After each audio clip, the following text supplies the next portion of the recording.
right, here's what we have right here. This is our inspection from the inspector named Tom Island.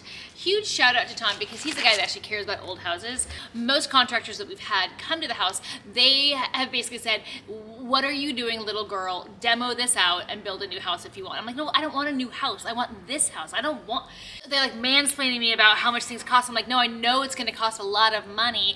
I want to restore this house. Tom Island, he's a wonderful human that loves old homes. He made me feel good about this house. He was like, actually, this is a house worth investing in, but everything is wrong with it, like everything. Let's dive in, find out what's wrong with our little home here. It's 38 pages. We're gonna start with the roof. The roof. Older roof covering has multiple leaks occurring that will need repair. Roof is heavily worn, should be replaced. Great, fine, we figured that. Chimney. Chimney is broken, falling, and needs to be replaced. Great. Roof needs gutters and downspouts installed to manage roof drainage. So boring, but true. Siding. So there's a lot of pictures of what's wrong with the siding, but ultimately he said that this siding would be really expensive to replace. He says that we just need to repair it in certain areas, so that seemed like good news to me. So the areas where the siding is not good is because of water damage, and essentially there wasn't good water management, which is just a fancy word for like gutters and like ways to tell the water, no, don't go here, to go here. So over on this side of the house, there's just been water has been leaking all over the siding because of no gutters. Extensive rot. Holes need patching. There's some corners of the house where the house is literally just sitting on dirt, and so everything is rotten. It's just one corner though. There's like 10 corners to this house. It's fine. Okay, windows. Now the windows are actually very pretty in this house because they're old, and old glass is just so shaky and beautiful, but they all need to be replaced. See, he's like replace, replace, replace. It's not just that the glass is not safe, which it's not, it's that all of the wood frames are rotten or just falling apart. Okay, so now we have these posts. These posts are not in good shape. Breezeway structure needs rotted support post replaced and worn leaky roof replaced. So is that the whole thing needs replacing then? Sounds like it. Sounds like it. Yikes. I think I can just replace the posts. I think that roof, that just seems like then it's like we'll just have to build a whole new one, and it's so cute.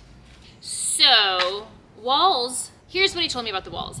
That even though everything looks like it's not in the best condition, it actually is very good old growth wood, and a lot of it is like one single piece of wood, which is apparently very rare and expensive.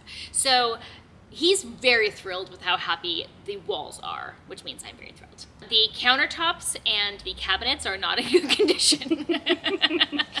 You think? Okay, so now heating and cooling does not have air conditioning. It does have this stove, which anecdotally we all love. This stove, he said, was very rare. It's from Denmark. It's so cute. We all agree it's the cutest thing in the house. It's so cute. Technically we shouldn't use it. Like it's not legal, but I'm like, But I want to try and put it in the house. What if it's just a sculpture? I'm like saying that. On the record, what if we just use it as a sculpture? Okay, now we get into really fun stuff here. Have you heard of asbestos? Yeah. Essentially, all of the pipes, I don't even want to, it's so boring. All of the pipes are full of asbestos. At some point, somebody did have running water in here. I just don't know who or when, and I don't think it's been for decades and decades. This is my favorite. Upstairs bathroom needs a new toilet. There's a hole in the ground, like a literal hole in the ground. It's the creepiest room in the house for sure. And the shower installed as a shower surround is wood paneling. That needs to be replaced too. Also, the bathroom needs a vent, like a fan. And he just reiterates over and over, all work on home will require permitting. You got it. You got it, Tom Island. Electrical. He's not impressed with the electrical in this house. But we all agree that the look of the knob and tube is so cute, but it's not grounded, meaning that right now nothing is actually even connected, so it's not dangerous right now, but if we were trying to like restore it with just what is in here, it would not be safe. Do you want a little history lesson? Sure. Okay, so electricity was invented, let's just say, in the late 1800s. Rich people got it around the turn of the century, but people in more rural America, which I think would be here, didn't get it to like the 1930s, 1940s. They got what's called knob and tube, which is on the outside of the walls, not inside. And it just like creates a little like pathway of all these wires. And I don't think it was safe, but it was kind of the best they had. It seems as though in the 60s, somebody tried to jerry-rig some flush mounts, some light fixtures. Those actually scared me way more than the knob and tube. The point is that the electrical has to be completely replaced. I'm just wondering, like, can I do this? Like, if someone did like the main work, could you think I could do this? Do electrical?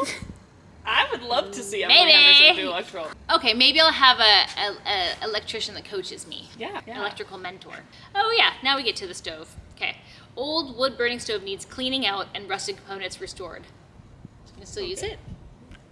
Okay, now we get to some of the like foundation and the stuff that's underneath the house.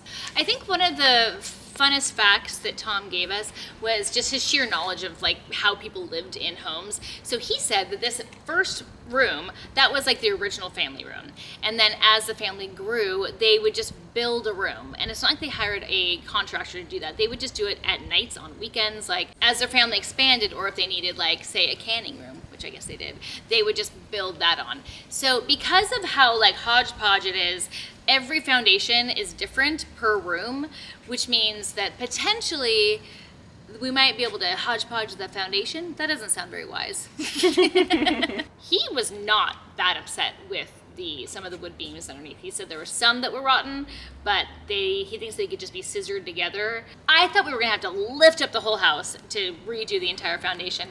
He doesn't think so. We have yet to get like the professionals to come and bid for it, but that gave me a lot of hope. Okay, old foundation is made up of both wood, post, and beam type with missing footings or poorly poured concrete, which is broken out extensively and missing adequate footings. That is not good news. Extensive rot and insect damage was noted where ground contact or exposure is occurring. You know, in person he sounded way more positive. Like he was like making me feel all good about this, and now I'm like, this is terrible news. Anyway, I think the foundation is going to be a real thing for sure. Probably one of the more expensive, if not the most expensive, things we're going to have to pay for, and it's not going to be something I DIY. So, okay, so this is just the roof.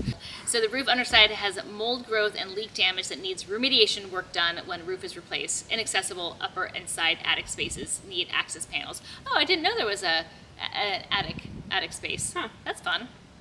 Good news, extra square footage. Evidence of rodent activity was noted in crawl space. I'm gonna call them bunnies. What he's saying is that we have a family of bunnies that live here in the house, and isn't that cute? So that's the inspection report. Listen, I think because Tom had such a positive attitude, and because I'm so in love with this house, that I'm taking this as good news. Not good news. I'm taking it as like the proper amount of damage for a house that's 185 years old. So next up, we're gonna call some foundation contractors. We are gonna figure out how much it is going to be just to fix to get the foundation solid, and then after that, I think we'll be able to then. I don't know.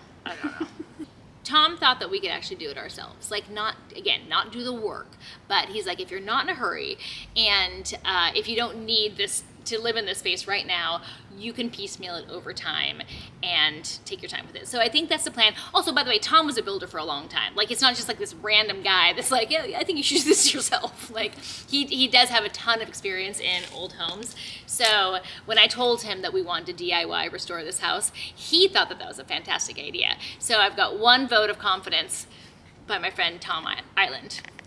Vote 2. Vote 2? Marley? 3. 3. All right. We really don't know enough about this house. So, and I've looked online, there's just no information. So they say first step is talk to neighbors, and I don't think any neighbors have lived here for 200 years. So second step is we're gonna go to the Oregon Historical Society and do some research, which I think will be really fun. And then we also need, this is going to be exciting / terrifying. We want a paranormal investigator to come in and figure out what's happening with the ghost in here. During renovations, that's when ghosts come out even more. So we figure we're just going to meet it where it's at. We're going to get ahead of the problem and bring in someone to help us figure out how to be friends with the ghost or tell it to live somewhere else. So more to come. Foundation bids. Oregon Historical Society, and paranormal investigator. And then we have to like restore the house. But those are like the first steps. So keep watching, guys. Like and subscribe. And yeah, thanks for watching.